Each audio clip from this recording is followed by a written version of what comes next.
183 encounters जो हुई है, और ये 183 इनकाउंटर्स का फिगर यूपी सरकार ने खुद दिया है किसी पिटीशन में।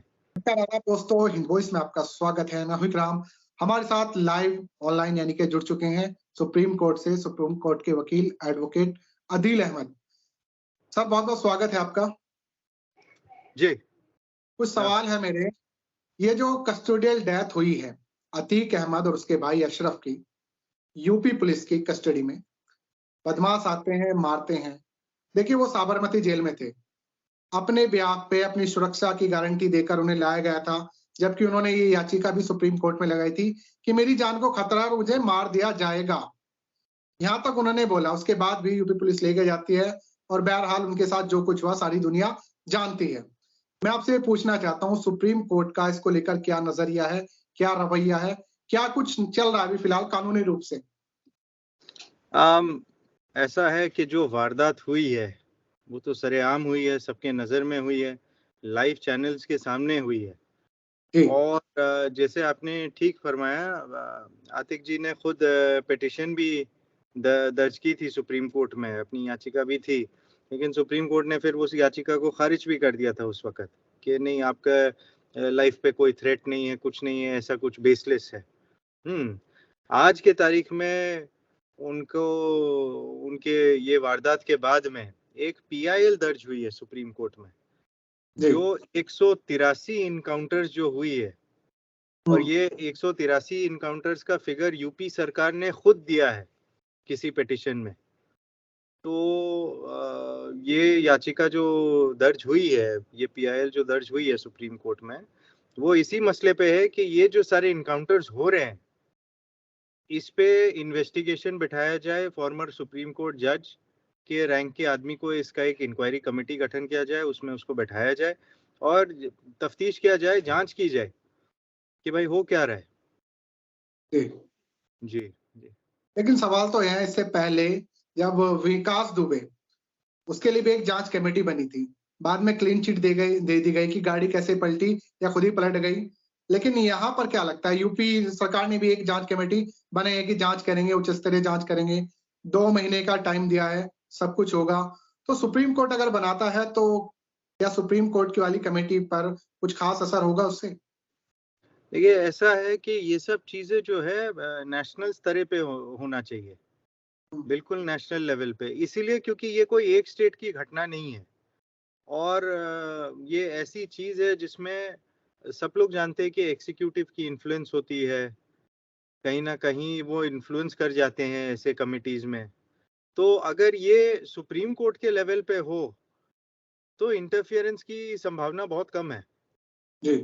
और अगर कोई एक अनबायस्ड आदमी हो जो इसके डिटेल्स में जाए, कम से कम ये तो निकल के ही आएगी कि फैक्चुअली हुई क्या थी और ये मुमकिन कैसे हुई। जैसे आपने जिसके बारे में बताया, उनकी गाड़ी उलट गई थी या जो भी था, हाँ, सब लोग ने वो चीज को फिर मीडिया चैनल्स में ही देखे थे कि कैसे उसको चेस किया जा रहा था। ये वो यहाँ पे तो बिल्कुल उनको पुलिस गिरफ्त में ये हरकत हुई है इनके साथ। एग्जैक्टली मेरा सवाल सर यही है, क्या ऐसे केसेस में जो नेशनल टीवी पे लाइव मर्डर हो रहे हैं, क्या सुप्रीम कोर्ट बेहतर कोई संज्ञान ले सकता है? मीडिया पर भी क्या आप इस तरह के दृश्य जिनसे विचलित हो सकते हैं, बच्चों ने देखा, वो नजरिया, वो जो इमेजेस हैं, वो जिंदगी भर आपकी दिमाग में छप गई हैं, उससे क्या इम्पैक्ट पड़ेगा, क्या असर होगा? ह्यूमन राइट्स वाले कहाँ हैं? ऐसी चीजों पर क्या रोक मीडिया पर नहीं लग सकती थी कि ना दिखाएं वो दृश्य? मुझे जहां तक समझ में आ रही है, कैमरास तो इसलिए ऑन थे क्योंकि किसी ने स्पेक्युलेट नहीं किया था कि ऐसे कोई घटना होनी है, और उसी वजह से आप ये भी कह सकते हैं कि सब लोग बहुत सतर्क होंगे। ऐसी भी नहीं है कि पुलिस अथॉरिटीज इतने लापरवाह होंगे, हम यही मान के चलते हैं, क्योंकि आप इतना पब्लिक डीलिंग कर रहे हैं वहां पे, किसी को कस्टडी से ट्रांसफर ही की जा रही थी और तो कुछ थी नहीं।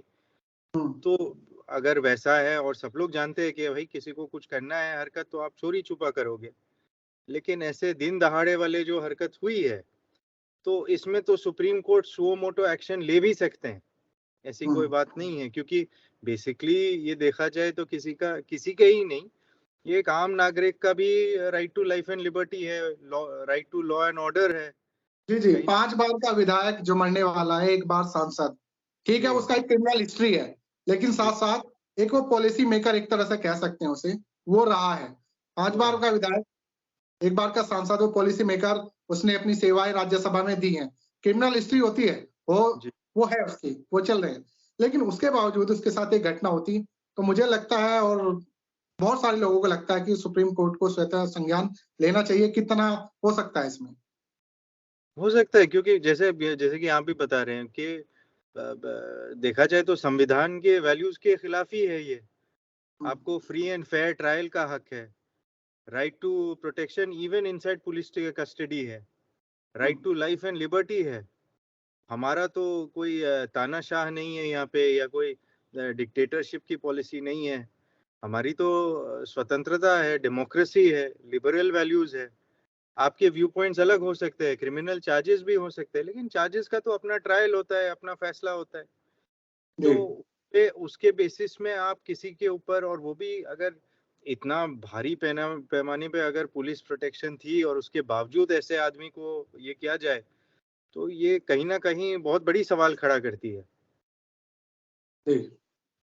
तो बहरहाल ऐसे केस में फिलहाल जो यूपी पुलिस का रवैया, मतलब क्या कुछ, मैं एक लास्ट सवाल है मेरा, क्या कुछ होना चाहिए, सॉल्यूशन क्या है? देखिए, स्टेट अपने से कह रहे कि इन लोग बार बार इनकाउंटर्स हुए हैं, फेक इनकाउंटर्स हुए हैं। अब उसके बेसिस में गाइडलाइंस लागू की जानी चाहिए, कुछ एग्जीक्यूटिव रोल आना चाहिए, हो सके तो इंटर स्टेट या एक सेंट्रल पुलिस फोर्स ही ये सब चीजों को मुआयना रखे, देखे, नजर ये रखे, और जो इंडिपेंडेंट हो। हमारे आज के तारीख में सभी जानते हैं कि पुलिस मशीनरी जो है वो कहीं ना कहीं government in power, elected people in power, जो पावर में है उसके साथ उसको मजबूरन देना पड़ता है। तो this is a general fact, ये सबको दिख रहा है आजकल। इसको कैसे आप फ्री कर सकते हो? जैसे जुडिशियरी को हम लोग बार बार फ्री रखना चाहते हैं, वैसे ही पुलिसिंग अथॉरिटीज, जो कि देखा जाए तो एक जुडिशियल आर्म है एक हिसाब से, इंसाफ करने के लिए वो आखिरी देखा जाए कोर्ट का तलवार है वो, तो उसे उसको अलग पावर्स रहने चाहिए, कहीं ना कहीं इंडिपेंडेंस रहने चाहिए। जी, इसमें लोग हिंदू मुस्लिम वाला जो एंगल ढूंढ रहे हैं, उस पर क्या कहेंगे? वो तो देखिए, पॉलिटिसाइज करने का तो कोशिश हो गई, एक पॉलिटिशियन की हत्या हुई है, और इसको देखा जाए तो हिंदू हो या मुस्लिम हो, दोनों अगर जो पॉलिटिकल मिजाज के हैं, राजनीतिक मिजाज के हैं, वो उसको कैपिटलाइज करना चाहेंगे। हाँ, जो सोचने की बात ये जरूर है कि अगर एक डेमोक्रेटिकली इलेक्टेड आदमी, फॉर्मर एमपी, उनके साथ ये हो सकता है, तो देखा जाए आपका सिस्टम कितना फुल प्रूफ है। कोई भी ट्रायल या कोई भी प्रोसिक्यूशन या कोई भी कोर्ट के प्रोसीडिंग्स के मामले में एक आम आदमी का कितना हद तक सेफ्टी हो सकता है, ये बात जरूर करनी चाहिए हमें, ना कि हिंदू मुसलमान मजहबी बातों में घुसनी चाहिए। लेकिन वो सब तो सोशल मीडिया पर खुल्लम खुल्ला खेल चल ही रहा है, वो किसी से छिपा नहीं है सर। बहुत बहुत शुक्रिया, आपने बताया कि सुप्रीम कोर्ट तक मामला पहुंच चुका। अब देखना है कि सुप्रीम कोर्ट इस पे क्या एक्शन लेता है, या जो है खुद से ही कोई संज्ञान लेता है सुप्रीम कोर्ट या नहीं, क्योंकि सरेआम नेशनल टीवी पर ये दृश्य सबने देखे हैं, विचलित करने वाले हैं, हमने नहीं दिखाए बिल्कुल भी, और ना ही ऐसे दृश्य कभी दिखाएंगे। खैर, जो दिखा रहे हैं उनका अपना मसला है। आदिल भाई से किसी और एपिसोड में जरूर बात करें किसी और इश्यू पर, तब तक के लिए दीजिए इजाजत, कमेंट जरूर कीजिएगा।